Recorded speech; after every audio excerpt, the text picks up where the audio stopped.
everyone. Welcome to episode 2 of Real Estate Q&A. Every week, you guys are commenting so many questions below our videos, and you guys are smart, and we're going to get to some of those questions right now. And Melissa, I love reading these questions. I mean, we get a lot of comments, but the questions really tell me that people are really curious as to what's going on. I mean, we can still tell there are a lot of buyers out there. The buyer demand, though it has pulled back a lot, there are a lot of hopeful people that affordability will eventually come into their range. And the sellers, wow, the sellers are really starting to, they're getting nervous. I mean, they're like, wow, we missed our mark.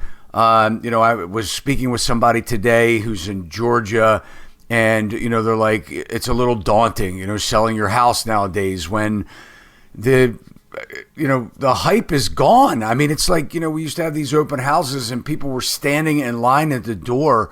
And now, I mean, that's really cooled off. So the sellers are like, man, I missed it. And, we should have sold last year, but we still are seeing things sell, but prices are still adjusting. But yeah, let's jump in and let's address some of these questions.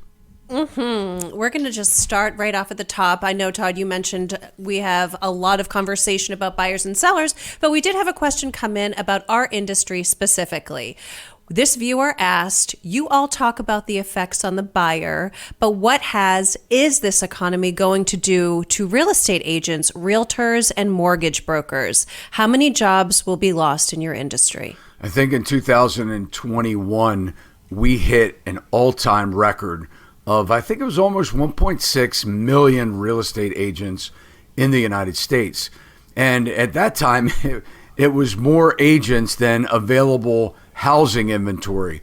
And, it's a great question because, it definitely impacts you when you are pretty much 100% commissioned, salesperson, and you're a loan originator and you're commission-based, or you're an agent and you're commission-based.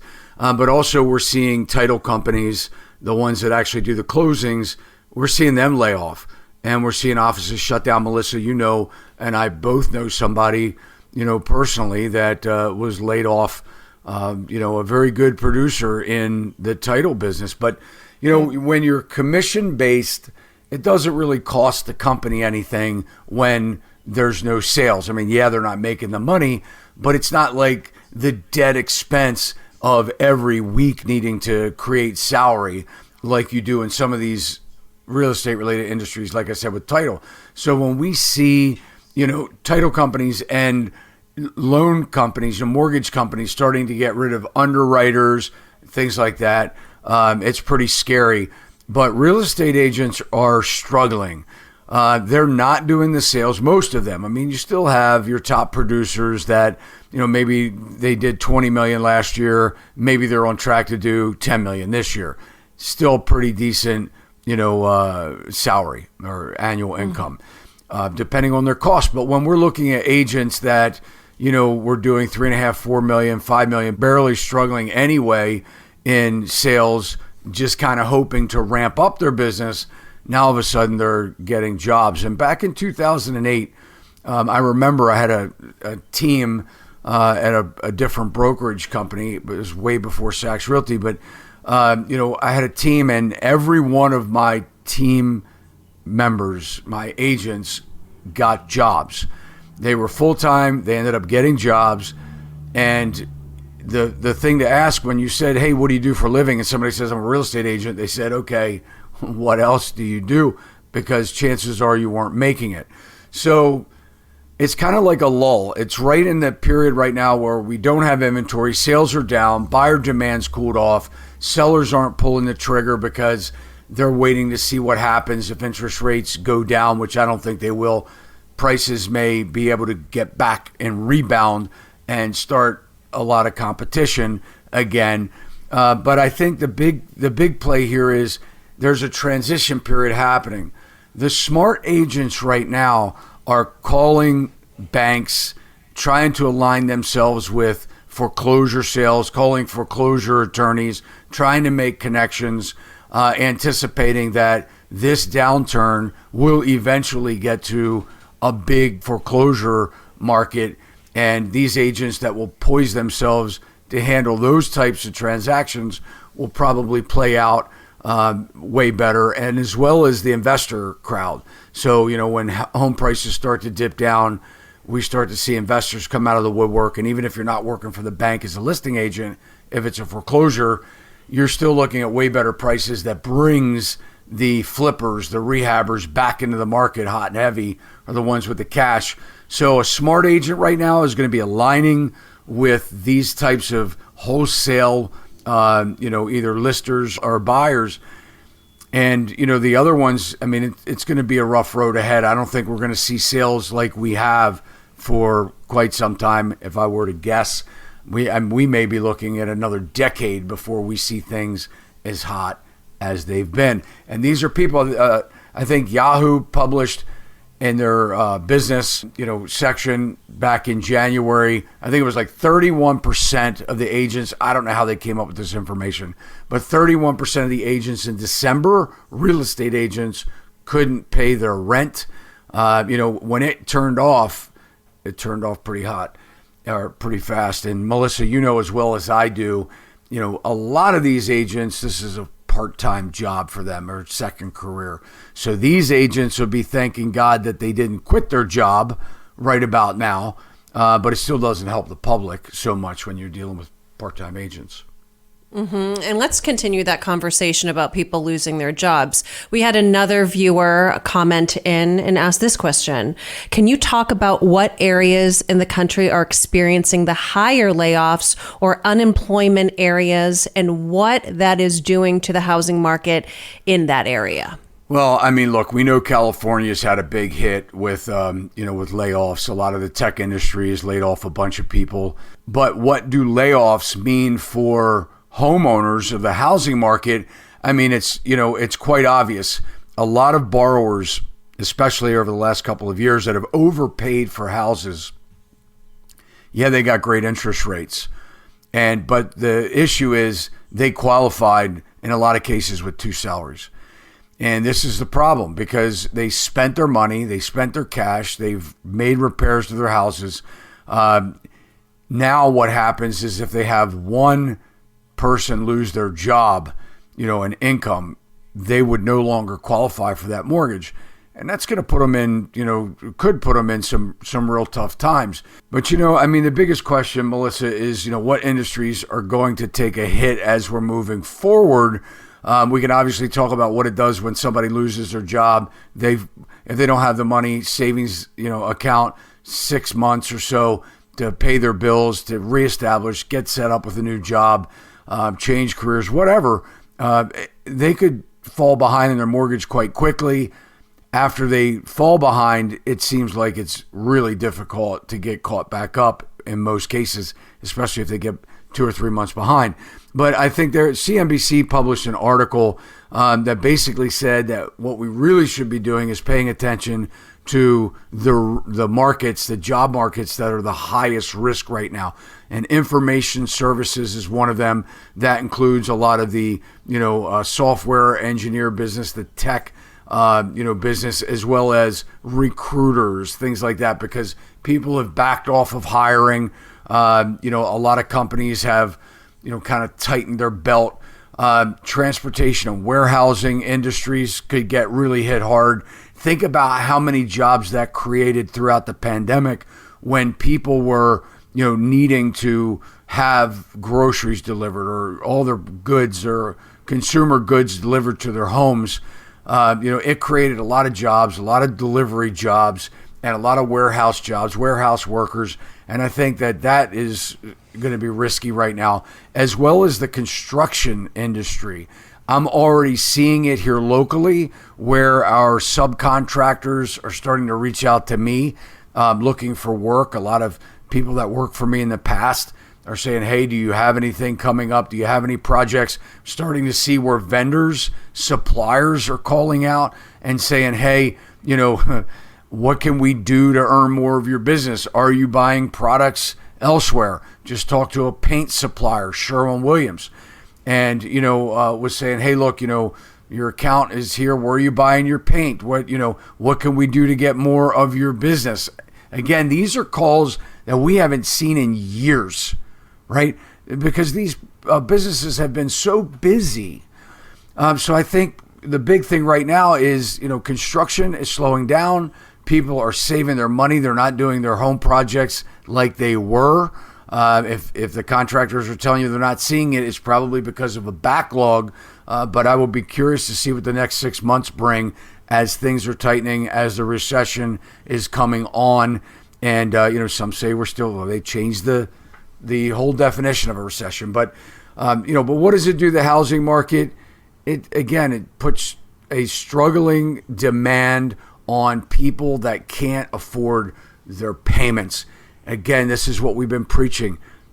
Buying overpriced houses, using all their cash, it could, I hope it doesn't, but it could put a lot of people at risk of losing their home.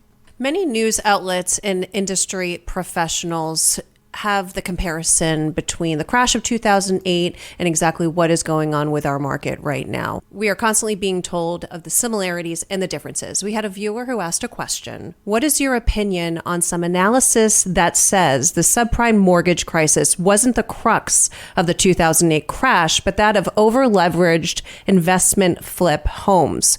Goes on to ask, and how do you see that mirrored to the massive investment leverage strategies currently flooding markets like Atlanta, Austin, Phoenix, etc.? Melissa, I think that subprime loans actually enabled the investors and the flippers to jump into the housing market. But this viewer actually is kind of right on the money. I mean, really hitting the nail on the head. Because what happened when we got to 2006, the peak, my neighbors were buying properties, investment properties. I mean, they were taking all their money that they had out of the stock market, whatever, they were putting it in real estate because it, like the last 2 years, was a runaway train. And that's why, a lot of people are like, you can't compare the two markets because we don't have the liar loans or the subprime loans. But, Forbes had published an article in 2011 that talked about the 2006 subprime market. And basically, it says that more than 84% of the subprime mortgages in 2006 were issued by private lending. This is what kind of motivated people to be able to buy investment properties, to get into flipping. And I have a very popular saying that I've said many, many times, especially back then, is when you get out of your game and get into someone else's game, you become fair game. So I think that, there is a lot to say about this comment.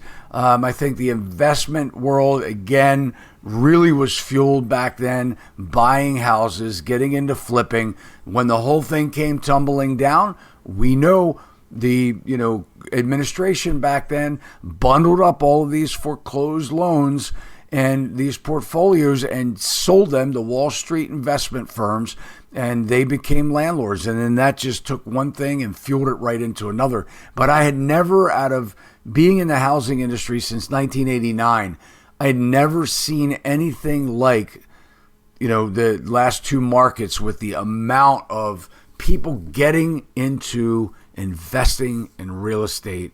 And I think this will end badly, just like 2006 peak and the 2008 crash. I think we're going to see something that is similar and maybe worse here in the next year or two.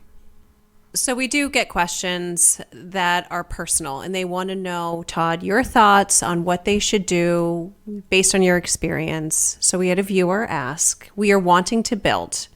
We have paid in full for 3.5 acres and we are ready. Is it a good time to build? I think it's going to be a better time to build here probably in the next 6 months or so, because I think that there are going to be a lot of people looking for work. I mean, we definitely see a slowdown, like we said previously, a little earlier in the video. I think that their prices are going to start to come down in check. I do think that we're going to see some housing related disinflation, if not, prices going down, where a lot of these warehouses are stocked up with inventory that they'll need to get rid of. But the big caution is who's going to do the building, because building is a very risky proposition for a homeowner. And, what happens is, your whole life, your whole world is placed in your builder's hands.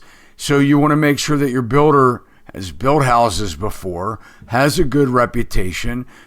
I would go look at some of the product that they build because, there are a lot of builders out there that cut costs, that don't make timelines. And I've seen so many people being in the building industry and building myself, break up, get a divorce because it's a very stressful time. I can't tell you how many people that I know that built in the last year and now they didn't have any rate lock in. And now they're paying, they had a $450,000 or $500,000 building budget or more.